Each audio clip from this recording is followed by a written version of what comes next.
একমাত্র বক্তা হিসেবে সম্মানিত বোর্ড চেয়ারম্যান, মাধ্যমিক উচ্চ মাধ্যমিক শিক্ষা বোর্ড বরিশালের চেয়ারম্যান, আমাদের আয়োজনের আজকের প্রধান অতিথি জনাব প্রফেসর মোহাম্মদ ইউনুস আলী সিদ্দিকীকে কিছু বলার জন্য অনুরোধ জানাচ্ছি। জনাব ইউনুস আলী সিদ্দিকী।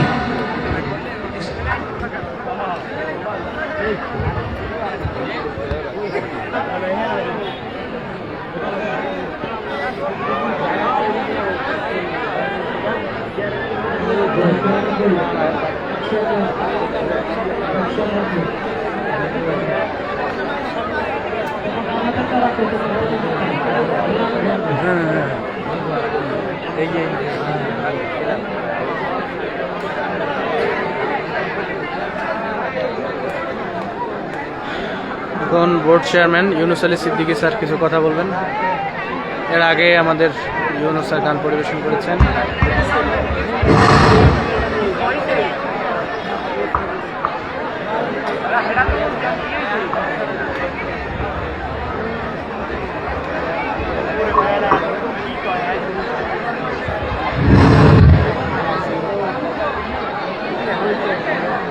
আমার প্রথমে এত লোক দেখে এখানে ভয় লাগতেছে, কিছু বলতে পারবো কিনা।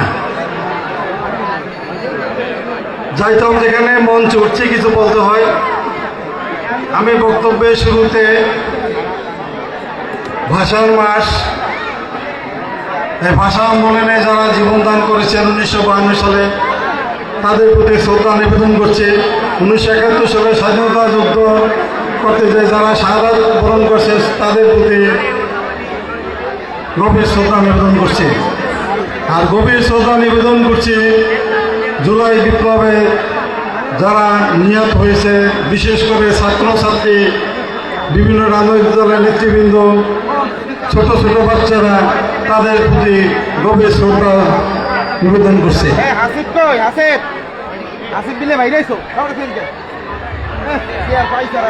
বৈশাখী তফাজুল হোসেন মানিক বিদ্যালয় এর প্রতিষ্ঠাতা মরহুম বদরুল রশিদ হাওলাদার। আল্লাহ হাফেজ। তার সাথে আমি যখন 1995 সালে 1993 সালে চাকরিতে জয়েন করেছি। 1995 সালে বিএম কলেজে আসি। আসার পর থেকে উনি বরিশাল শহরে থাকতো। ওনার সাথে প্রায় প্রতিদিন দেখা হইতো, কথা হইতো, একটা আন্তরিক সম্পর্ক ছিল। উনি আজকে আমাদের মাঝে নাই, আমরা তার রুহের মারফত কামনা করছি। তারই প্রতিষ্ঠিত বিদ্যালয়ে আসতে পারে আমি আজকে নিজেকে ধন্য মনে করছি। বা তারই প্রতিষ্ঠিত বিদ্যালয়ে তার ছেলেমেয়েদের পুত্রদয়গণ, বিশেষ করে আক্তার ফারুক শাহিন, আপনারা জানেন যুবকদের পরিচিত, বরিশালে তাকে সাথে সবসময় দেখা হয়। আমি তাকেও ধন্যবাদ জানাচ্ছি যে এই প্রতিষ্ঠানে সুন্দর একটা অনুষ্ঠান উপহার দেওয়ার জন্য। আমার সামনে উপবিষ্ট আমন্ত্রিত অতিথিবৃন্দ, বিভিন্ন রাজনৈতিক দলের নেতৃবৃন্দ, এলাকার মুরব্বীবৃন্দ, আমার স্নেহের কি বলবো যাতে ছাত্রছাত্রীবৃন্দ, আমার পক্ষ থেকে মাধ্যমিক উচ্চ মাধ্যমিক শিক্ষক বরিশালের পক্ষ থেকে আপনাদের জানাই ধন্যবাদ। আমি অভিভূত। একটা এই জন্য যে আমি আমার অধীনে 18-1900 স্কুল এবং 405টা কলেজ, এইগুলো আমাকে পরিচালনা করতে হয়। সেই বিভিন্ন অনুষ্ঠানে বিভিন্ন সময় যেতে হয়। কিন্তু আজকে একটা জিনিস অনুভব করি যে শহরের চেয়ে গ্রাম অনেক এগিয়ে গেছে শিল্প সাহিত্যের দিক দিয়া। তা আমি আজকে এখানে এসে প্রমাণ পেলাম। উপজেলা নির্বাহী অফিসার, পল্লী উন্নয়ন অফিসার কর্মকর্তা মহোদয় যে গান উপহার দিলেন, এরা জাত শিল্পী, এরা টেলিভিশনে গাওয়ার যোগ্য। আর এখানে এই আমার পাশে যে শ্রেণীর ছাত্রছাত্রী, এই স্কুলের ছাত্রীরা যে নাচ গান উপহার দিল, আমি অভিভূত। আমি পরবর্তীতে তাদের জন্য কিছু ঘোষণা করব। আপনারা জানেন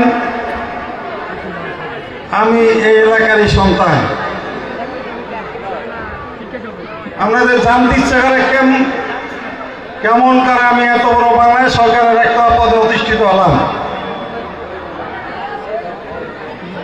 আপনারা জানেন যে আমি গোয়ালবাড়ি মাধ্যমিক বিদ্যালয় থেকে এই পর্যন্ত পড়াশোনা করেছি। প্রাইমারিতেও পড়াশোনা করেছি, 5-এ বৃত্তি পেয়েছে, এই পর্যন্ত পড়াশোনা করে 8-এ ট্যালেন্ট পুল বৃত্তি পেয়েছে। ট্যালেন্ট পুল বৃত্তি পাওয়ার পর আমার ভাই ঢাকায় চাকরি করত। আমার এক চাচা মোহাম্মদপুর গভর্নমেন্ট স্কুলে টিচার ছিল। দুইজনে আমাকে ঢাকায় নিয়ে গেল। ঢাকায় মোহাম্মদপুর গভর্নমেন্ট স্কুল থেকে গভর্নমেন্ট স্কুলে ভর্তি হলাম। 9-এ যে ভর্তি হলাম, ভর্তি হওয়ার পরে প্রথম যে পরীক্ষা দিলাম, আগের যে ফার্স্ট বয় ছিল তাকে 90 মার্কের ডিফারেন্সে ফার্স্ট হয়েছি আমি। তারপর 1983 সালে, সে সময় তো টিক ছিল না, ওএমআর ছিল না, সম্পূর্ণ লিখতে হইতো। আমি কমার্সে পড়াশোনা করছি। এই কমার্সে পড়াশোনার আগ্রহ বাড়লো কখন? যখন দেখি আমি গোয়ালবাড়ি স্কুলে পড়ি, তখন মহেশপুর স্কুলের একটা ছেলে স্থান করছিল কমার্সে, 6ষ্ঠ স্থান আমার মনে পড়ছে, নামটা মনে নাই। তারপর মনে করলো যে আমাকে স্থান করতে হবে। তারপর আমি ঢাকা বোর্ড, বড় কঠিন বোর্ড, তো 1983 সালে সেই কমার্সে বাংলা ইংরেজি বাদে 6 লেটার পেয়ে স্থান করা ব্যক্তি আমি। তারপর 1985 সালে ঢাকা কলেজ থেকে ইন্টারমিডিয়েট পাশ করেছি। 1988 সালে ঢাকা বিশ্ববিদ্যালয় থেকে অ্যাকাউন্টিংয়ে অনার্স করেছি। 1989 সালে ঢাকা বিশ্ববিদ্যালয় থেকে অ্যাকাউন্টিংয়ে মাস্টার্স করেছি, কিন্তু বের হয়েছি 3 বছর পর। কিন্তু ওই সময় একটা বলা হয়তো এরশাদ ভ্যাকেশন আন্দোলনের কারণে 3 বছর হয়েছে। 1992 সালে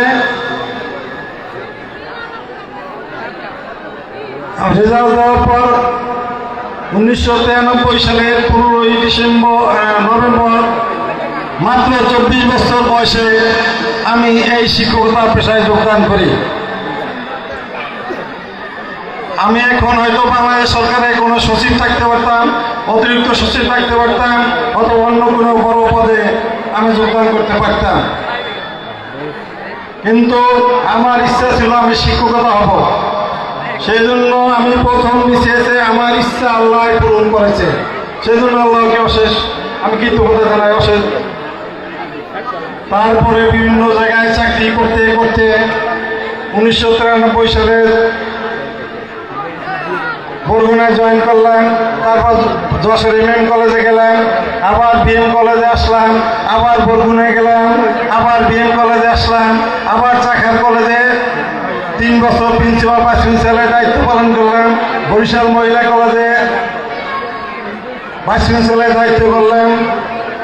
1921 সালে আমি জালকাঠি গভর্নমেন্ট কলেজে অধ্যক্ষ হিসেবে যোগদান করলাম।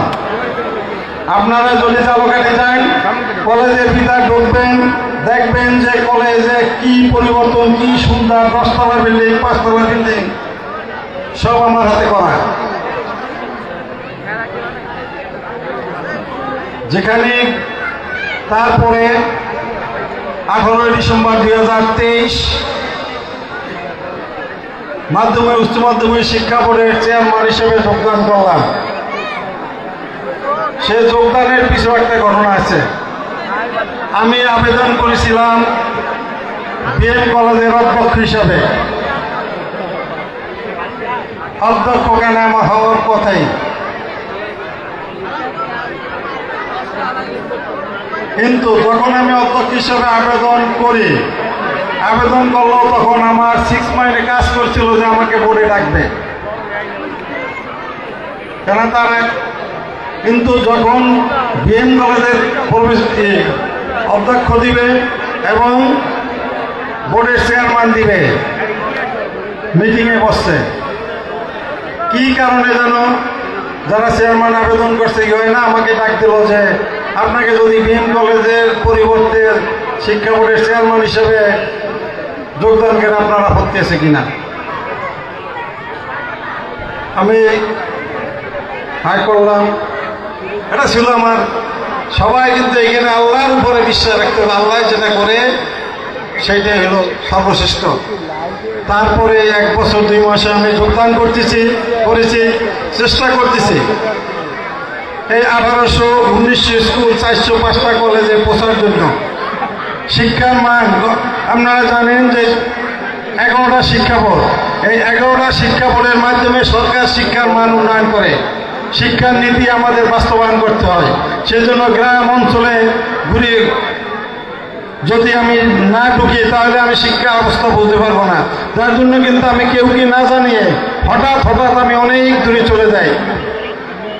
চলে যাওয়ার পরে দেখি গ্রাম অঞ্চলের সাথে শহর অঞ্চলের পার্থক্য কি, কোথায় গ্যাপ আছে, সেইটা কিন্তু প্রত্যেক মাসে মন্ত্রণালয়ে 2বার মিটিং হয়, এখানে উপস্থাপন করি, তারপরে কিন্তু সব কিছু এরকম বাস্তবায়ন হয়।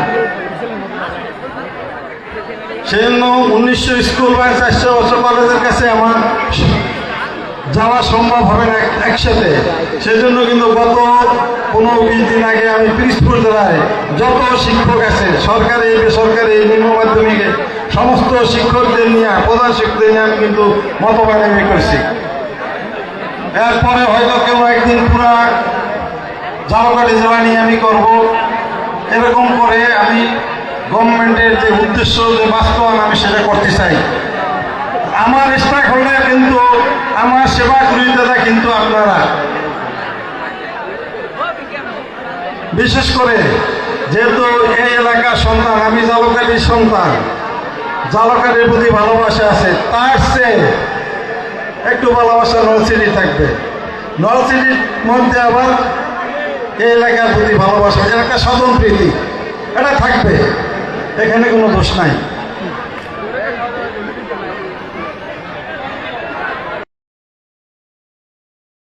আজকে 8:50 কলেজে বোর্ডে ঢুকছে, মিটিং করেছে, 3:30টায় দুপুরের ভাত খেয়ে তারপরে আবার একটু দর্শনার্থী ছিল তাদের সেবা দিয়ে আমি 4টা কতটা যেন এখানে রওনা দিয়ে আমি সহপাশটা এখানে আপনাদের কাছে আসছি। আপনাদের টানে এসেছি, আপনাদের মায়া এসেছি, আপনাদের ভালোবাসা এসেছি। এখানে অনেক অভিভাবক আছেন, এখানে অনেক শিক্ষকের আছেন। আমি বরিশাল শিক্ষা বোর্ডে জয়েন করার পর থেকে সবার জন্য দরজা উন্মুক্ত করে দিছি, যে যারাই যান। আমি কিন্তু 9টা থেকে রাত্র 8টা-9টা পর্যন্ত অফিসে থাকি। এবং মনে করে রাঙ্গাবালি থেকে একজন আসলো, বরগুনা থেকে একজন আমার শিক্ষক আসলো, ভোলা থেকে একজন শিক্ষক আসলো। তাদের যদি সমস্যাটা, ভোলা থেকে যদি কোনো কাজের জন্য 3বার আসতে হয়, বরগুনা থেকে যদি কোনো কাজের জন্য 2-3বার আসতে হয়, তাহলে কিন্তু অনেক অর্থ সময় নষ্ট হয়। আমি কিন্তু ওই যোগদান করার পর থেকে এটাকে কমিয়ে এনেছি। আমি জানি এই সেবাটা কীভাবে দ্রুত দিতে হয়।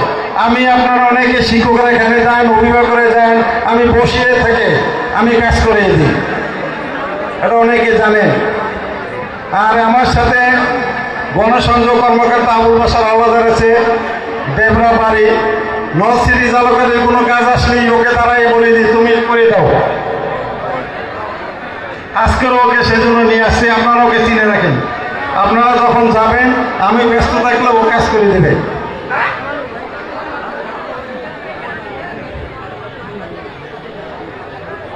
অনেক রাত্র হয়েছে, এখন আপনাদের বক্তৃতা ভালো লাগবে না। আর আপনারা যে আছেন, আমি ছেলেমেয়েরা যেখানে আছে, অভিভাবক আছেন, আপনাদের বলবো ছেলে মেয়েদের অনিষ্টি শিখাবেন, অনিষ্টি সৎভাবে গড়ে তোলার চেষ্টা করবেন।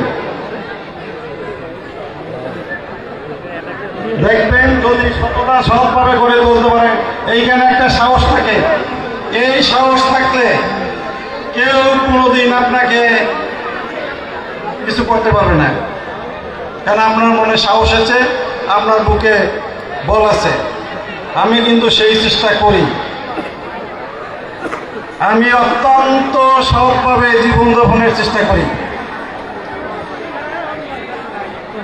যেদিন থেকে আমি চাকরিতে জয়েন করছি সেদিন থেকে এখন আমার মনে করতে পারেন আমি এত বড় কর্মকর্তা, আমার অনেক কিছু থাকার কথা, কিছুই নাই। আমার না থাকার কারণে যেটু আছে আমি সেইটুকুতে সন্তুষ্ট। তা সেজন্য আরেকটা কথা বলি যে এই যে এখন পরীক্ষা পদ্ধতিতে, একটু আগের কথা বলি যে অন্ধমন্ত্রী সরকার আসার আগে যে লেখাপড়াটা ছিল লিখন এবং শিখন, আমি গ্রামে যেতাম, ছেলে মেয়েদের জিজ্ঞেস করতাম কেমন লাগছে, কি স্যার খুব ভালো আছি, লেখাপড়া লাগে না বাসায় যে। এই লেখাপড়াটা আমদানি করা হয়েছিল ফিনল্যান্ড থেকে। তা ফিনল্যান্ড হইল বিশ্বের একটা উন্নত দেশ, আমরা তত উন্নত দেশে যেতে পারি না, পারছি। তারপরে ওইটা যদি গ্রামে শহরে এসে যেতাম, স্যার বাসায় লেখাপড়া নাই, মা বাবা কোনো কিছু করে না, কিন্তু ওইটা যদি চালু থাকতো তাহলে শিক্ষার অবস্থা খুব খারাপ হয়ে যেত। আমাদের কিছু বলতে পারার সুযোগ ছিল না, মিটিংয়ে যাইতাম আইতাম, কিন্তু এটা আমাদের বলার কোনো সুযোগ পাইতাম না বা সাহসও পেতাম না। কিন্তু এখন সে ওইটার আগে যে পরিবেশটা চলে গেছে, এখন আবার ঠিক হয়ে গেছে। কিন্তু ঠিক হইল আমাদের লেখাপড়ার মান কিন্তু ধীরে ধীরে একটু কমে যাচ্ছে, শিক্ষার মান একটু ধীরে ধীরে কিন্তু কমে যাচ্ছে। তবে আপনারা শুনে খুশি হবেন যে আমার বরিশাল শিক্ষা বোর্ড 11টা শিক্ষা বোর্ডের মধ্যে সবচাইতে ছোট শিক্ষা বোর্ড। আমার গত বছর এসএসসি পরীক্ষা দিছে 90,000, যেখানে যশোর শিক্ষা বোর্ড পরীক্ষা দিছে 1,70,000, অন্যান্য বোর্ড এত।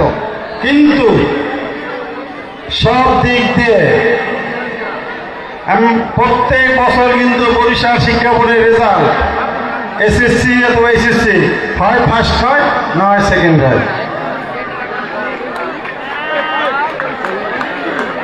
গতবার একটা অ্যাপসের উপর, যেখানে শিক্ষা মন্ত্রণালয় অংশগ্রহণ করছে, ডিজি অফিস সহ বাংলাদেশের 23টা প্রতিষ্ঠান অংশগ্রহণ করছে, একটা প্রতিযোগিতা হয়েছে, তার উপর আমার বরিশাল শিক্ষা বোর্ড সেকেন্ড হয়েছে। আপনারা বরিশাল শিক্ষা বোর্ডে যাবেন, ভিতরে অনেকে যায়, এই পরিবেশ আমি যোগদান করার আগে ছিল না, এখন কিন্তু পরিবেশ অনেক ভালো। সামনে যখন ঢোকেন দেখবেন হেল্প ডেস্ক আছে, কোথায় যাবেন কিভাবে যাবেন সবগুলো কিন্তু আপনাদের ক্লিয়ার। আমি গান গাইতে বলেছিল, আমি গান গাইতে পারি না, কিন্তু আমি লিখতে পারি। এই পড়ালেখার পাশাপাশি আমার কিন্তু অ্যাকাউন্টিংয়ে আমি অনার্স মাস্টার, অ্যাকাউন্টিংয়ের উপর ইন্টারমিডিয়েট থেকে মাস্টার ডিগ্রি পর্যন্ত আমার 22টা বই পুরো বাংলাদেশের ছেলেমেয়েরা লেখাপড়া করে। তাই এত ছোটকাল থেকে পরিশ্রম করছি, নাহলে সম্ভব ছিল না। অনার্স মাস্টার্স পড়ে তারপরে তো বই লেখা এত সম্ভব ছিল না। সেই জন্য সবার মধ্যে আন্তরিকতা থাকতে হবে। আমার আন্তরিকতা ছিল আমি শিক্ষক হব, শিক্ষক হয়েছি, শিক্ষক হওয়ার পরে এই পদে আসতেছি। তাই এনে সিনিয়র ছাত্রছাত্রী যারা আছে, তোমরা আগে এখন কেউ 6-এ পড়ো, 7-এ পড়ো, ঠিক করো কি হবা। এই যে সুন্দর সুন্দর নাচ দিলা, কেউ যদি মনে করো যে আমি নৃত্যশিল্পী হবো, সেইভাবে নিজেকে করবা। কেউ যদি হইতে চায় আমি ডাক্তার হবো, সেইভাবে নিজেদের করবা। কেউ যদি বলো ইঞ্জিনিয়ার হইতে চায়, সেইভাবে ইঞ্জিনিয়ার হবা। কেউ যদি প্রধানমন্ত্রী হইতে চায়, সেই রকম রাজনীতি করে প্রধানমন্ত্রী চেষ্টা করবা। অর্থাৎ তোমাকে লক্ষ্য স্থির করতে হবে। তোমার লক্ষ্য স্থির করে তুমি আগাবার, দেখবা কেউ তোমার লক্ষ্যে তুমি পৌঁছবাই। আর অভিভাবকদের বলবো যে ছেলে মেয়েদের GPA 5-এর প্রতি আপনারা চাপ দিবেন না। জিপিএ 5 কেবল না, আগের লেখাপড়া শিক্ষক মান যেমন এবার 4.92 পেয়ে ঢাকা মেডিকেলে একটা চান্স পেয়েছে। ছেলের ফাদার রিক্সা চালায়। ফেসবুকে দেখলাম কামতেছে কিভাবে ভর্তি হবে, আমি তাকে দেখে পুরা ভর্তি টাকা দিয়ে দিছি। গতবার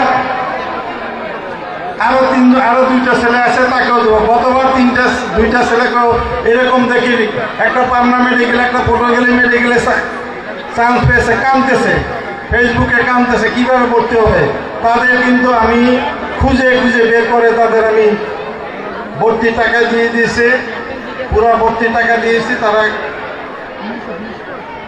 তাদের লেখাপড়া এখন চালিয়ে যাচ্ছে। এবং এমনও বলছি, যদি তোমরা আসো আমি তোমাদের লেখাপড়ার জন্য কন্টিনিউ চালিয়ে দেবো, লাগলে আমি ভোট থেকে না পারলে আমার ব্যক্তিগত থেকে ফান্ড থেকে দেব।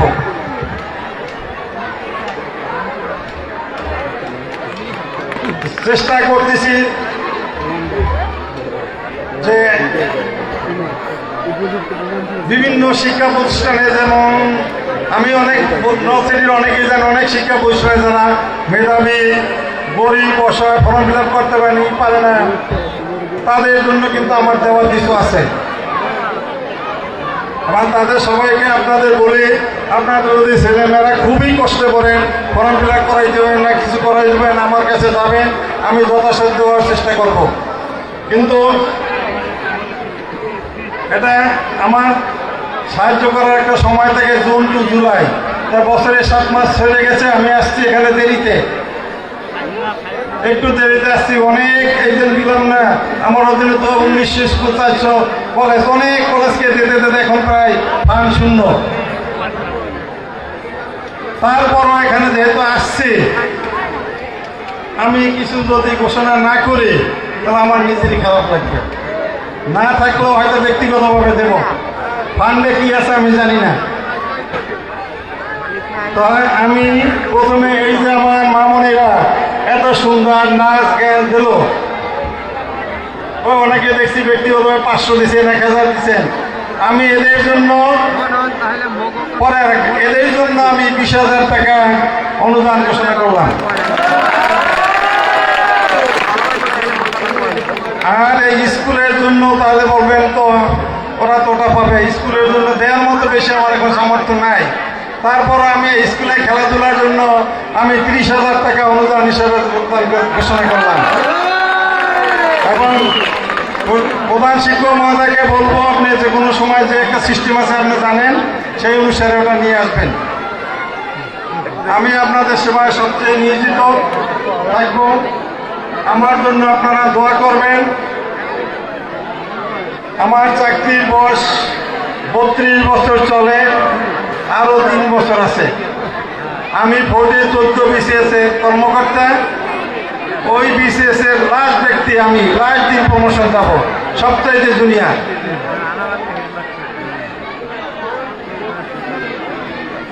আপনারা আমার জন্য দোয়া করবেন যেন বাকি সময়টা আল্লাহ আমাকে ভালো রাখে, আপনাদের সেবা দিতে পারি। আর এই সত্যি আমি অভিভূত যে এত রাত্রে আমার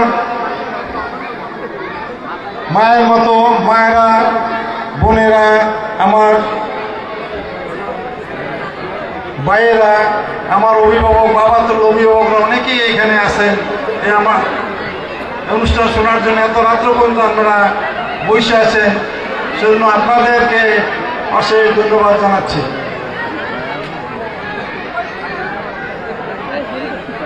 আমি পরশুদিন গেছিলাম চন্দ্রমোহন মাধ্যমিক বিদ্যালয়, সকালে গেছিলাম, এত মহিলারা উপস্থিত, অন্য কোথাও আমি দেখি নাই। কিন্তু আজকেরও দেখলাম তার চেয়ে কম না। এজন্য আপনাদের এই সাইডে যারা আছেন, আপনাদের আমার পক্ষ থেকে, বরিশাল শিক্ষা বোর্ডের পক্ষ থেকে ধন্যবাদ জানাচ্ছি।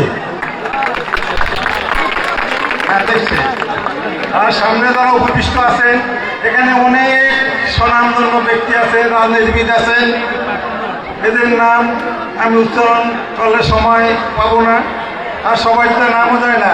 আমাকে অনেকে চিনেন, আমি কিন্তু অনেকে মুখে মুখে চিনি, নাম অনেকে জানি না।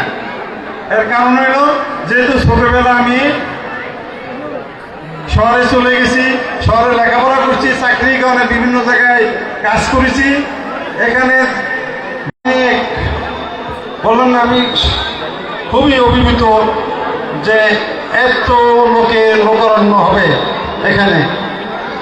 সেজন্য আমি আক্তার ফাউন্ড সাহেবকে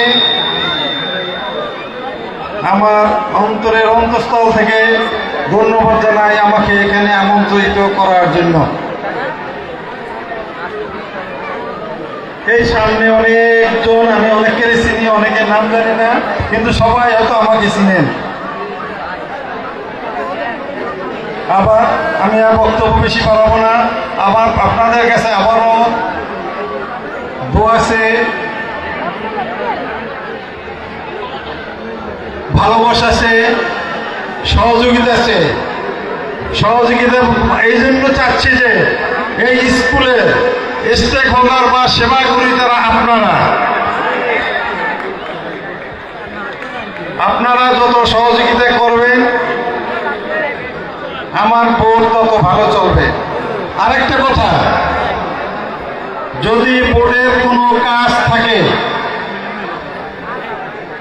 সরাসরি আমার রুমের দরজার সামনে যা হাজির হবেন, অন্য কোথাও যাবেন না। যদি আমি ব্যস্ত না থাকি, যদি আমি স্টেশনে না থাকি, সেটা একটা ব্যাপার। আমি আপনাদের কাজগুলো, আমার এলাকার কাজ, আমি এখানে সন্তান, আপনাদের সেবা দেওয়ার দায়িত্ব আগে আমার। কিন্তু এই যে 6 জেলা 42টা উপজেলায় যত আছে সবই আমার। কিন্তু আমি চেষ্টা করি আমার এলাকার মতো অন্য 42টা উপজেলাও আমি সমানভাবে সেবা দেওয়ার, এবং সেটা দিয়ে যাচ্ছি। আমার বক্তব্য বাড়াবো না।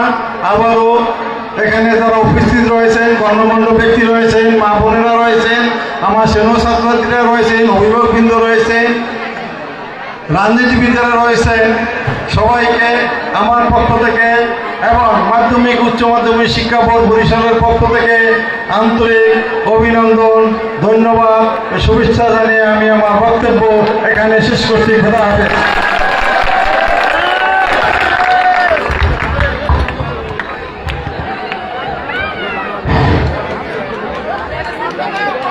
সম্মানিত অতিথিবৃন্দ, এখন আমাদের কনসার্ট শুরু হবে। তার আগে বিদ্যালয়ের সকল ছাত্রছাত্রীর দৃষ্টি আকর্ষণ করে বলছি, আগামীকাল সকাল 10 ঘটিকার সময় সবাই উপস্থিত থাকবে। আগামীকাল সকাল 10 ঘটিকায় সকল ছাত্রছাত্রী, শিক্ষক শিক্ষিকাবৃন্দ সকলেরকে উপস্থিত থাকার জন্য বলা হইল। সকলকে উপস্থিত থাকার জন্য বলা হইল। আমাদের বাকি অনুষ্ঠান চলবে এবং প্রাইজ বিতরণ করা হবে। হ্যালো, অসংখ্য ধন্যবাদ আমাদের ঝালকাঠি জেলা, নৌচিঠি উপজেলা তথা মোল্লানাঠি ইউনিয়নের আমাদের গর্ব, আমাদের কৃতি সন্তান জনাব প্রফেসর মোহাম্মদ ইউনুস আলী সিদ্দিকীকে আমরা আমাদের অনুষ্ঠানের একেবারে শেষ পর্যায়ে চলে এসেছি। এখানে আজকের এই আয়োজনে একটু 5 মিনিট পরে করেন না, সেকে একটু 5 মিনিট পরে যান না, একটু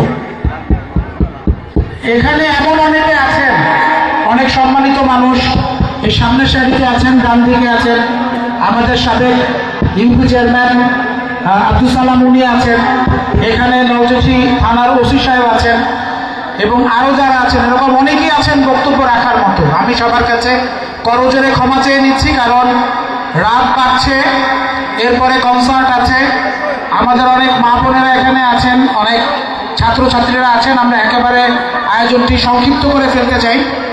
তো আমি এবারে অনুরোধ জানাবো, আজকের অনুরোধ জানানোর আগে আমি ধন্যবাদ জানাই এই বৈশাখী তোফাজ্জল হোসেন মানিক মিয়া মাধ্যমিক বিদ্যালয়ের প্রধান শিক্ষক জনাব বশিরুল ইসলাম সহ তার যারা সহকর্মী আছেন, শিক্ষক শিক্ষিকা এবং অন্যান্য যারা আছেন, তাদের ঐকান্তিক চেষ্টায় এই আয়োজনটি সফল করা সম্ভব হচ্ছে।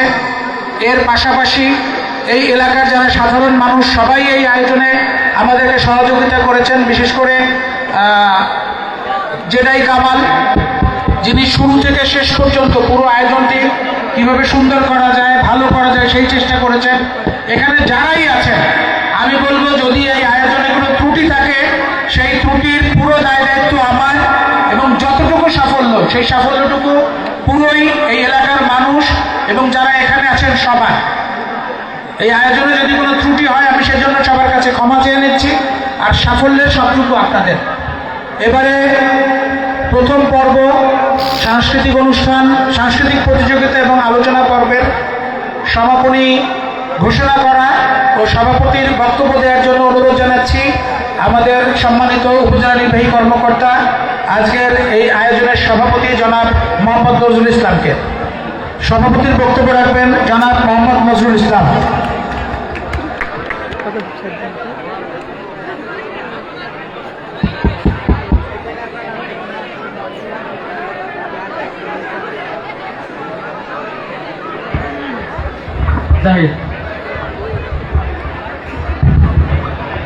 না, অসুবিধা নেই। আচ্ছা, আমি আসলে ধন্যবাদ জানাবো, শুধু ধন্যবাদ জানানোর জন্য দাঁড়িয়েছি। এটা সত্যিকার অর্থে একটি চমৎকার আয়োজন, এবং এখানে আমাদের যিনি প্রধান অতিথি হয়ে এসেছেন আপনাদেরই এলাকার কৃতি সন্তান, তিনি আমাদেরকে আয়োজনকে এই সত্যিকার অর্থে সাফল্যমণ্ডিত করেছেন। তা আমরা তাকে ধন্যবাদ এবং কৃতজ্ঞতা জানাই। একটি বিষয় হলো যে আমাদের প্রতিটি শিক্ষা প্রতিষ্ঠানের নেতৃবৃন্দ আছেন, তো শিক্ষকদের প্রতি আমার একটু অনুরোধ, জাস্ট একটা অনুরোধ করবো, সেটা হচ্ছে যেটা আমি প্রায়শই বলি, আমার এখানে যারা শিক্ষক মণ্ডল আছে তারা হয়তো শুনে থাকবেন, যে আমাদের সন্তান যারা আপনার বিদ্যালয়ে পড়াশোনা করছে তারা আসলে কাদামাটির মতো। আমি জাস্ট এই একটা রূপক হিসেবে বলছি, একজন কুমার যখন একটি মাটি নিয়ে সে ওই মাটি দিয়ে পাত্র তৈরি করতে পারে, একটা হাঁড়ি তৈরি করতে পারে, কলসি তৈরি করতে পারে, একটা প্লেট তৈরি করতে পারে, যে কোনো ধরনের সে যেটা মনে চায় সেটা তৈরি করতে পারে। আমাদের শিক্ষক মণ্ডলীর কাছে আমাদের সেই সন্তানরা যারা পড়াশোনা করতে আসে তারা কিন্তু কাদামাটির মতো। আমাদের শিক্ষক মণ্ডলী তাদেরকে যেভাবে করতে চান সেভাবেই করতে পারেন। তো আমি অনুরোধ করবো যে, আমি বিশ্বাস করি আমাদের শ্রদ্ধেয় শিক্ষক মণ্ডলী যারা আছেন তারা তাদের সকল এই যে শিক্ষার্থীবৃন্দ, তাদের সন্তানের মতো যে শিক্ষার্থীবৃন্দ যারা রয়েছে তাদেরকে সত্যিকার অর্থে একজন মানবিক আদর্শবান মানুষ হিসেবে গড়ে তুলতে চান, এবং সেই শিক্ষাটাই তারা দিয়ে থাকেন। তো আমি আর কথা বাড়াবো না। এখানে আমাকে যারা নিমন্ত্রণ করেছেন এই স্কুল কর্তৃপক্ষ থেকে শুরু করে আমার সাথে নরসিংদী থানার ওসি সাহেব রয়েছেন, পল্লী উন্নয়ন কর্মকর্তা রয়েছেন, এবং উপজেলা থেকে যারা আমার সাথে এসেছেন তাদেরকে আমি ধন্যবাদ জানাই। আর সর্বোপরি এই মোল্লারহাটের প্রতি একটা কথা না বললেই নয়, যে আলাদা একটা দুর্বলতা আমার আছে, এটা বলা ঠিক না। উপজেলা নির্বাহী অফিসার হিসাবে এই পুরো উপজেলার মানুষের ভালো মন্দ দেখভালের দায়িত্ব আমার উপর কিছু হলেও বর্তায়। তো তারপরে মোল্লারহাটের প্রতি কেন যেন একটু আলাদা একটা টান আছে। আমার প্রায়শই যে ইভেন্টটা রয়েছে, কনসার্ট রয়েছে, সেই কনসার্টকে আপনারা এই সুন্দর এভাবেই এত চমৎকার অডিয়েন্স হিসেবে থেকে উপভোগ করেছেন, সেটাও আপনারা উপভোগ করবেন। এই প্রত্যাশা ব্যক্ত করে আমি আমার বক্তব্য শেষ করছি এবং এই আজকের আয়োজনের সমাপ্তি ঘোষণা করছি। ধন্যবাদ সবাইকে। আসসালামু আলাইকুম।